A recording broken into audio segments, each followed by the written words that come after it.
So what do you so what are your thoughts on that audio that you heard?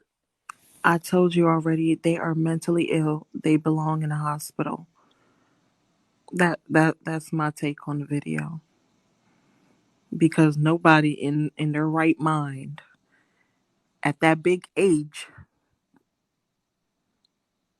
is doing that. Like you I was thinking about on the question that you asked if we always thought like this. Right, Like we always wanted, like if we ever thought that the good man was boring. right. Yeah, of course. I'm thinking back like in my elementary school or middle school years. Like when I think back, all the guys that I had crushes on were like the class clowns, the ones that were always getting called to the office. It's something about them, especially if you're like you come from a home where your parents didn't play, you didn't have no fun. So that was it sounds terrible. That was a way for you to have fun.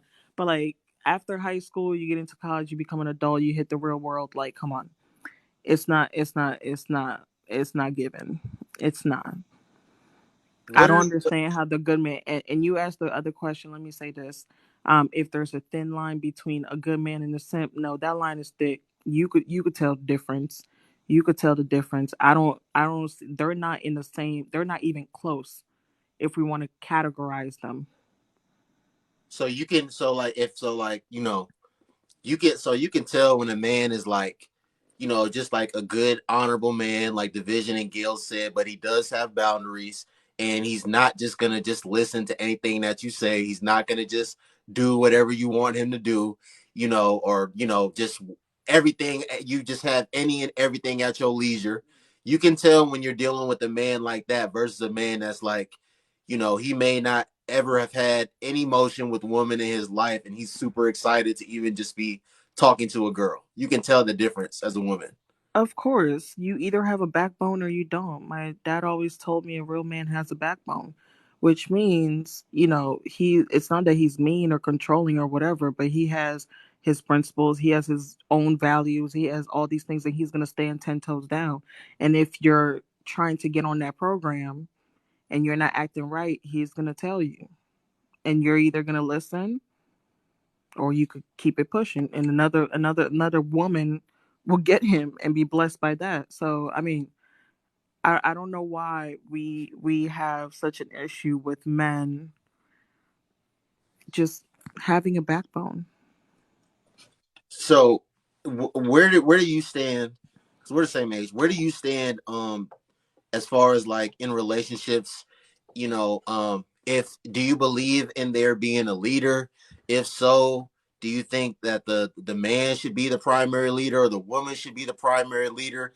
Do you want to be led by a man? Like where do you stand on that?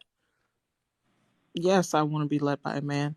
My background, well, I mean, I'm not super religious, but I'm a Christian, and I truly, truly believe that it is the natural order for the man to be the head of the household, comes the woman, and then the children.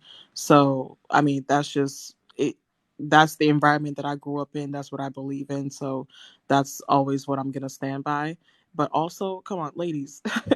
I'm not trying to deal with all this stuff, all this adulting stuff. We complain about it every single day. And then we get to a place where a man is willing to do all this for us and we want to fight to be independent. We want to fight to pay bills. Sis, no. No, thank you. If you want to pay the bills, yes, go right ahead. Go right ahead. Listen, take all this stress away.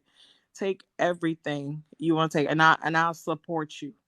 I'm here. I'm supporting you mentally. I'm here for moral support. I'm gonna uplift you, but you could take care of these bills. You feel me? Yeah. I don't get why we fight so much to suffer. Like, why? Why do y'all want to suffer? So what attributes That's a does legit question.